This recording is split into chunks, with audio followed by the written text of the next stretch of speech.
राजकारण, शेती, शिक्षण आणि गावगाडा सगळ्या बातम्यांचं एकच ठिकाण, बीड युवा मत.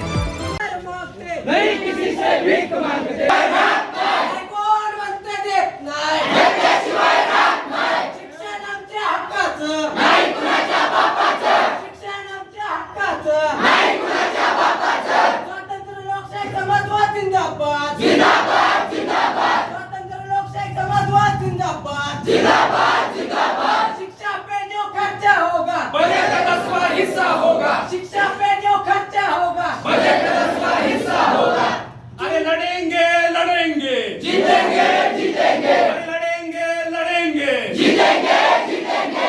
इनकलाब जिंदाबाद जिंदाबाद जिंदाबाद. इनकलाब जिंदाबाद जिंदाबाद जिंदाबाद. जय जय जय जय जय भीम. जय भीम जय भीम. जय जय जय जय जय भीम. जय भीम जय भीम. देश की एकता टूट रही है, नौजवानों एक हो.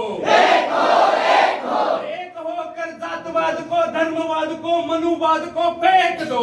फेक दो फेक दो. शिक्षण आमच्या हक्काचं, नाही कुणाच्या बापाचं. स्टायपंड आमच्या हक्काचा, नाही कुणाच्या बापाचं. दर्जेदार जेवण आमच्या हक्काचं. नाही कुणाच्या बापाचं. कोण म्हणतं देत नाही, घेतल्याशिवाय राहत नाही. कोण म्हणतं देत नाही. घेतल्याशिवाय राहत नाही. आदिवासी मंत्री मुर्दाबाद, मुर्दाबाद मुर्दाबाद. सामाजिक मंत्री मुर्दाबाद, मुर्दाबाद मुर्दाबाद. देवेंद्र फडणवीस मुर्दाबाद. मुर्दाबाद मुर्दाबाद. विद्यार्थी युवक एकजुटीचा शासन आहे, त्या शासनाला आम्हाला सांगायचंय तुमच्याद्वारे, तुमच्याकडे डेटा असला पाहिजे की शहरामध्ये किती सामाजिक आपले गव्हर्नमेंटचे वसतिगृह आहेत, त्यांची परिस्थिती काय, की तो तुम्ही एक या ठिकाणचे प्रशासकीय प्रमुख म्हणून तुमच्या व्हिजिट असल्या पाहिजेत. किंबहुना तुमच्या ज्यावेळेस मंथली बैठका असतात शहराच्या नियोजनाच्या वगैरे, त्या बैठकीमध्ये तुम्ही मुद्दा उपस्थित केला पाहिजे की या वसतिगृह चालतात कसे. साहेब, हे जे गोरगरीब ऊसतोड कामगार, आदिवासी, दलितांचे आणि अल्पसंख्याकांचे पोरं आहेत, यांचे आई वडील 6-6 महिने कारखान्याला जातात आंध्र प्रदेशमध्ये, कर्नाटकामध्ये, आणि हे पोरांना शासनाच्या नावानं जो निधी मिळतो तो मिळतच नाही. त्यांच्या ताटामध्ये जर आळ्या पडलेल्या असतात, संध्याकाळची भाजी सकाळी मिळत असेल, नॉनव्हेज मिळत नसेल, नॉनव्हेजचा प्रश्न राहू द्या, वेळेवर शिकायला जी पुस्तकं असतात ती लायब्ररी व्यवस्थित नसते, गृहपाल वेळेवर येत नाहीत, आमच्या काही मुलांना जर आजारी पडले तर तिथं निवासी डॉक्टर नाही. हे जर प्रश्न असे असतील तर आमचा प्रशासनाला म्हणणं आहे की तुम्ही उपजिल्हा अधिकारी म्हणून किंवा उपजिल्हा अधिकाऱ्यांचे प्रतिनिधी म्हणून तुम्ही या वसतिगृहांचं ऑडिट केलं पाहिजे. केलं पाहिजे का नाही केलं पाहिजे? किमान तुमच्या ऑफिस कडून महिन्याला एक तरी चक्कर त्या ठिकाणी झाली पाहिजे आणि ह्या मुलांसोबत तुमचा संवाद झाला पाहिजे. जर इथून पुढे असा संवाद नसेल, हा आम्ही संविधान मार्गाने केलेले हे फक्त निवेदन आहे, नाहीतर आम्हाला ज्या पद्धतीने दिल्लीला सीजीपी असेल, SFI, DYFI असेल, हे मुलं धरणे धरलात, तसे आम्हाला ह्या प्रश्नावर धरणे धरावे लागतील. आमचं तुम्हाला म्हणणं आहे की तुम्ही हा प्रश्न तात्काळ, अल्टिमेटम आम्ही 8 दिवसाचं देतो, 8 दिवसामध्ये आमचे प्रश्न निकाली लागलेच पाहिजेत. जर नाही लागले तर या आंदोलन आम्ही तीव्र पद्धतीने करणार आहोत. याच्या व्यतिरिक्त काय मागण्या आहेत आपल्या? अरे इन्कलाब जिंदाबाद जिंदाबाद जिंदाबाद. साहेब, आता ही प्रश्नाबद्दल तुमचं काय मत आहे, तुम्ही आम्हाला इथं सांगावं. त्याचे प्रूफ आहे त्यांच्याकडे, जे फळ आहेत, जे वसतिगृहाला फळं मिळतात, ते हे फळ आहेत, या पद्धतीचे फळ आहेत. ही भाजी आहे, ही मिक्स, हे जे ठेवायला जुरुडी आहे ती आहे, आणि हे या चपात्याचा प्रकार आहे. सर, आम्ही दुपारा जर कॉलेजच्या नंतर जर जेवायला गेलो तर ती चपाती आम्हाला 2 हातानं पण तोडता येत नाही, एवढे खराब ते वापरलं जाते. सकाळी नाश्त्यापासून जेवणापर्यंत. मग आम्ही आता अभ्यास करायचा का त्याच्याकडे लक्ष द्यायचं? जर तुम्ही उपजिल्हाधिकारी म्हणून, आमचे विद्यार्थी म्हणून तुमच्याकडे एक मागणी आहे, तुम्ही जर फक्त एक कॉल केला किंवा एक चक्कर टाकली तर आम्हाला हे व्यवस्थित मिळू शकते. तर तुम्ही, आम्हाला अपेक्षा आहे की आमचं निवेदन तुमच्याकडे आल्याच्या नंतर तुम्ही तेवढं करा.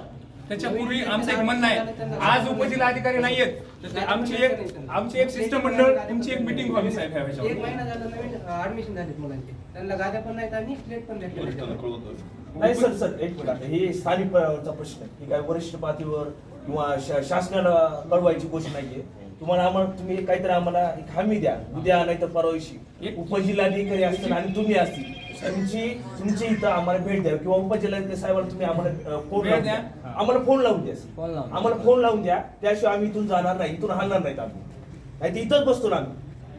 कारण की फार महत्वाचे प्रश्न आहेत. ही मुलं अत्यंत गोरगरीब, दीनदलिताची, आदिवासीची पोरं आहेत. आता फोन लावून द्या, आता फोन लावून द्या, सगळ्या समोर बोलू द्या आम्हाला. ते आमच्या इथं रिसिव्ह करणार. कारण की उद्या नाही तर परवाशी केव्हा असेल 1 किंवा 2 दिवसात तुमची आमच्या या 3 हॉस्टेलला भेट दिली पाहिजे. त्याशिवाय तुम्हाला सत्यता समजणार नाही. आणि अनेक वेळा ह्या ह्यांचे जे काही संबंधित असते हित संबंधित त्यांचे आमच्यावर दबाव यायला लागतात आमच्या विद्यार्थ्यांवर. त्या संदर्भात पोलीस प्रशासनाला तुम्ही कल्पना द्यावी.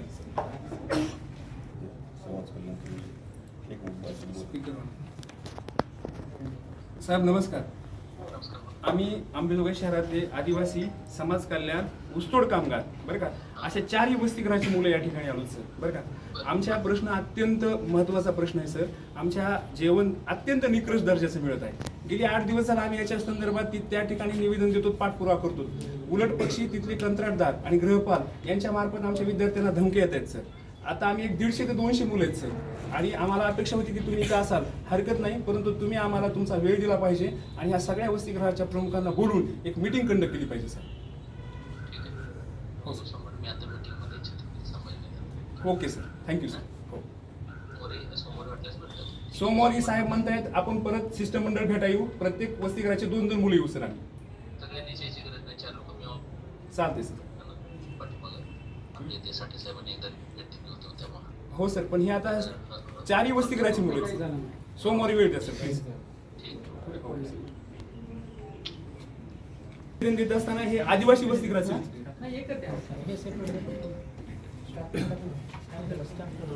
हरकत नाही, रिसिप्ट साठी घ्या.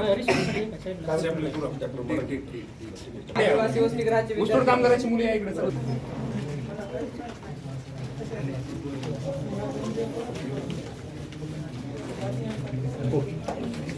चला.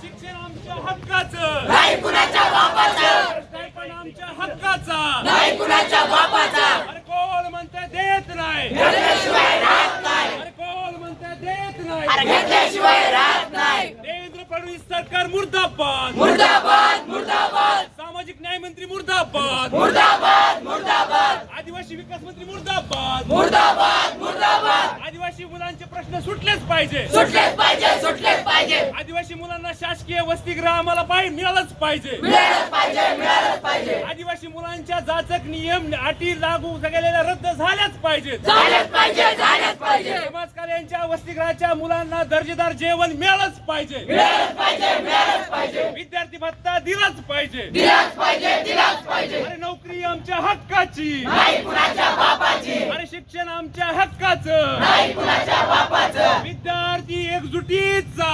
विद्यार्थी युवक एकजुटीचा, झालंच पाहिजे, झालंच पाहिजे. देवेंद्र फडणवीस हाय हाय, हाय हाय हाय हाय, देवेंद्र फडणवीस हाय हाय, हाय हाय हाय हाय. शिक्षण आमच्या हक्काचं, नाही कुणाच्या बापाचं, स्टायफंड वेळेवर मिळालंच पाहिजे, मिळालंच पाहिजे, मिळालंच पाहिजे, स्टायफंड दरमहा मिळालंच पाहिजे, मिळालंच पाहिजे, मिळालंच पाहिजे, स्टायफंड महागाई निर्देशकानुसार वाढ झालीच पाहिजे, झालीच पाहिजे, झालीच पाहिजे, स्टायफंड मध्ये महागाई निर्देशकानुसार वाढ झालीच पाहिजे, झालीच पाहिजे, झालीच पाहिजे, आदिवासाला शिष्यवृत्तीमध्ये वाढ झालीच पाहिजे, झालीच पाहिजे, झालीच पाहिजे. एकत्र आलेलो आहोत.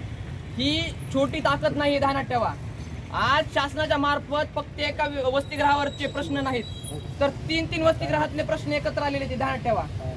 मला सांगा, इथं आलेल्या प्रत्येक विद्यार्थ्याचा काहीतरी प्रॉब्लेम आहे. तो कोणत्या वैयक्तिक किंवा स्वार्थासाठी आलेला नाही, तर त्याला जे शासनाने अधिकार सांगितलेले आहेत, जे काही वस्तू भेटल्या पाहिजे, जे काही दर्जेदार जेवण भेटलं पाहिजे, हे मिळण्यासाठी इथं विद्यार्थी आलेले आहेत. आज आपले जे काही ऊसतोड कामगारांचे जे मुलं आहेत, आज आपले काही दलित पिछडे महागल्ले जे काही म्हणजे अल्पसंख्याक विद्यार्थ्यांचे जे काही आलेले आहेत, आदिवासी विद्यार्थी जे इथं आलेले आहेत, त्यांच्या प्रचंड मोठ्या प्रमाणात इथं सध्या आपल्या काय म्हणजे समस्या आलेल्या आहेत.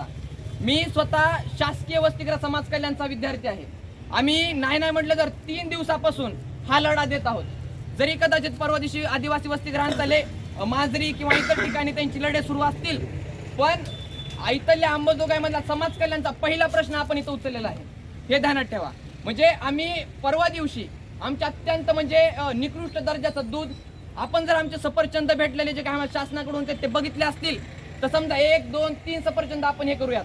पण पूर्ण एक 7-8 सफरचंद अत्यंत घाण आणि मधातून सडलेले आहेत. तसे शासन आम्हाला ते खाण्यासाठी देत आहे आणि त्यासोबत इतर ज्या सुविधा आहेत.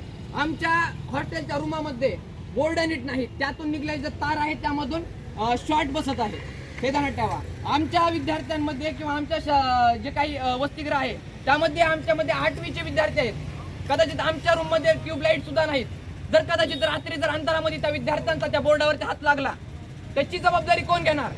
आम्हाला जे जेवण मिळतंय ते दर्जेदार नसून फक्त त्याच्यामध्ये पाणी आणि गढूळ पाणी असल्याने आहे, ते आम्ही ते खायचं का?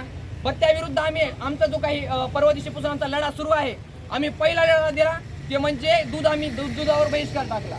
आमचा दुसरा लढा जे झाला ते म्हणजे आम्ही जेवणाच्या चपात्यांवरती बहिष्कार टाकला.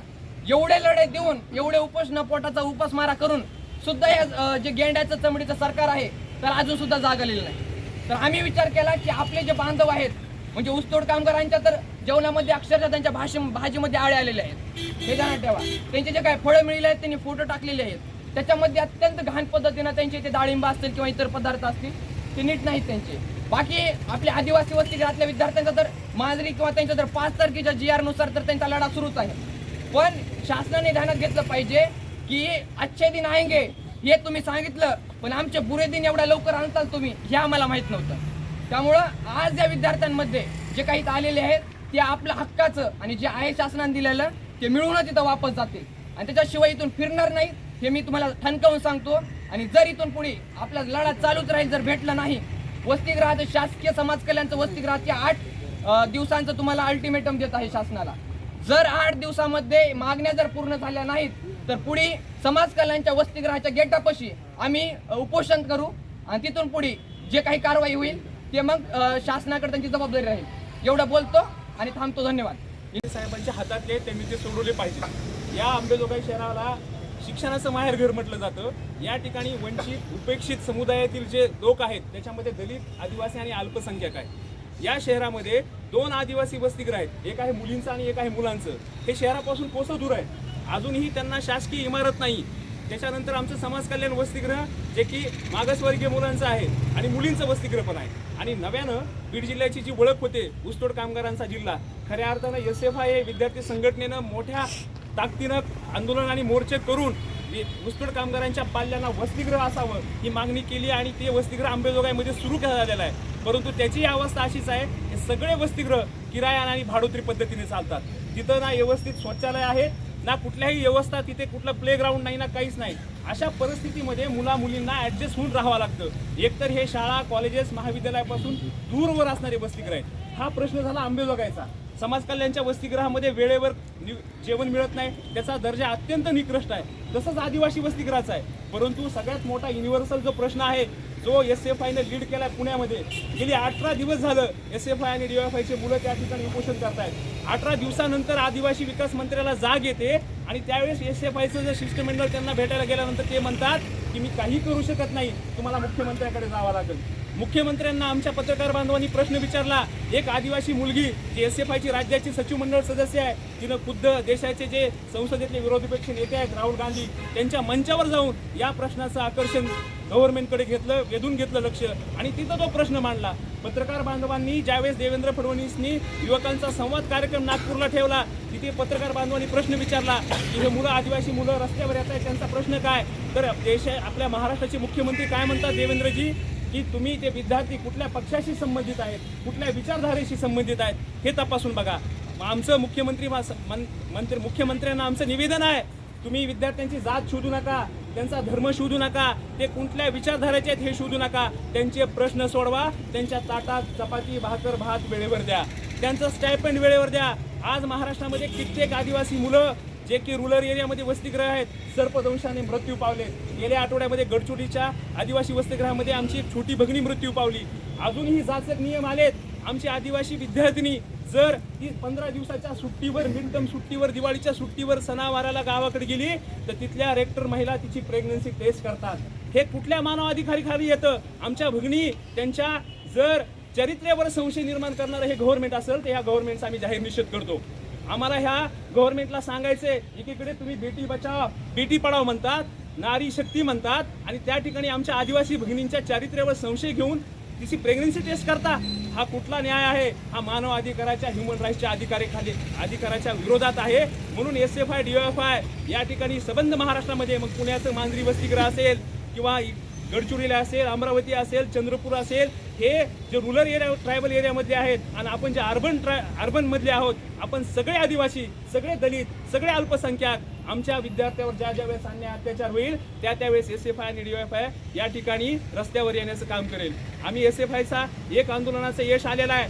काल जरी मुख्यमंत्री आणि आदिवासी मंत्र्यांनी हा GR रद्द केला जरी असला तरी अजून त्यातल्या जाचक ज्या अटी आहेत, त्याच्या पलीकडचे काही आमचे अधिकार आहेत ते राबवले पाहिजेत. तोपर्यंत हे आंदोलन चालू राहणार आहे. हे आंदोलन या ठिकाणी पुण्यातल्या SFI आणि देशातल्या सगळ्या आदिवासी, दलित, अल्पसंख्याक विद्यार्थ्यांचा पाठिंबा असेल आणि इथले आमचे जे प्रश्न आहेत सन्माननीय उपजिल्हाधिकारी साहेबांनी ते सोडवलेच पाहिजे.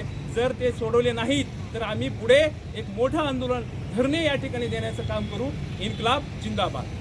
मच्छर चावल्याने आम्हाला काही रोग ओढावू शकतो, त्याची जबाबदारी कोण घेणार? आणि ग्लोबल म्हणतात की खायची गोष्ट होती, फॅन आणले होते आणि संपले आणि आम्हाला GR नुसार काही कॉर्न फ्लॅक्स इत्यादी गोष्टी मिळत नाहीत. आणि जे शाकाहारी मुलं आहेत, जे मांसाहारी मुलं आहेत त्यांना अंडे 8 रुपयाप्रमाणे 15 ते 16 रुपये आणि जे शाकाहारी विद्यार्थ्यांना 5 रुपयाचं हॅपी बिस्किट मिळतं. हे अन्याय कशामुळे? धन्यवाद. नाही तर आपण 3 वसतिगृहाचे मुलं आहेत. आता बाकीच्या वसतिगृहाचं प्रथमेश फिरला आहे, पण माझं वसतिगृह, मी पण समाज कल्याणचा विद्यार्थी आहे, डॉक्टर बाबासाहेब आंबेडकर वसतिगृहाचा वरच्या. पण आमच्या जेवणात तर 3 दिवस झालं, आम्ही 3 दिवस झालं सर मटण वापस पाठवलं. आपण बिस्किटं जे आता जे मुलं दूध घेते सकाळी, तर दूध घेते तर दुधात निवळ पाणी, आम्ही त्याचे सगळे व्हिडिओ व्हायरल केले, सगळे केले, पण त्याच्यात अर्ध पाणी अर्ध दूध, तर आम्ही त्याच्यावर पण बहिष्कार केला आहे. त्यानंतर काल आमची फिस्ट असते आठवड्यातून 2दा, तर काल आम्हाला असं सांगण्यात आलं की तुम्हाला काल चिकन भेटेल, मटण भेटणार नाही, कारण की मटण हे महाग आहे आणि चिकन हे स्वस्त आहे. त्यामुळे चिकन आम्हाला द्यायला तयार होईल. म्हणजे याचा अर्थ असं की जे स्वस्त भेटतंय ते तुम्हाला भेटणार आहे, पण जे तुम्हाला चांगल्या दर्जाचं आहे त्यातच म्हणलं तर शाकाहारी विद्यार्थ्यांना तर फक्त 10 रुपयाचा गुलाबजाम प्रतिनग धरला आपण तर 3 गुलाबजाम देतात आणि रेग्युलरची भाजी असते.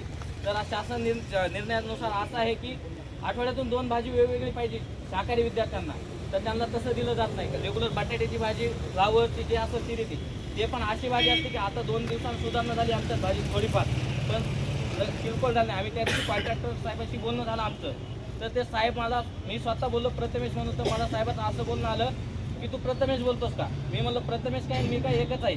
तर त्याचं बोलणं असं आलं की तुझा वैयक्तिक काय प्रॉब्लेम आहे, म्हणजे वैयक्तिक प्रॉब्लेम विचारून म्हणजे ते आमच्या पर्सनली ॲग्रेसिव्ह व्हायचा प्रयत्न करत आहेत. तर त्यानुसार आम्ही त्यांना म्हणलं आम्हाला काय नको, आम्हाला शासन जे वरून देतं आहे त्यानुसारच आम्हाला द्या, तुमच्या खिशात नका, आमच्या ताटातलं तुम्ही घेऊ नका, तुमच्या ताटातलं आम्हाला देऊ नका. तर आम्हाला तूप नाही, म्हणजे तूपच नाही, 2-3 दिवस झालं तूप नाही, असे नाही, लोणचं फक्त ठेवतेच बाहेर जे जेवणात. सलाड तर आम्हाला कळतेच नाही, मी 2 वर्ष झालं हॉस्टेलला आहे, सलाडचा तर विषयच नाही, ते शासन निर्णयात आहे. काही शाकाहारी विद्यार्थ्यांना दही आहे, म्हणजे जे आहे जे स्वस्त भेटतं ते भेटतं.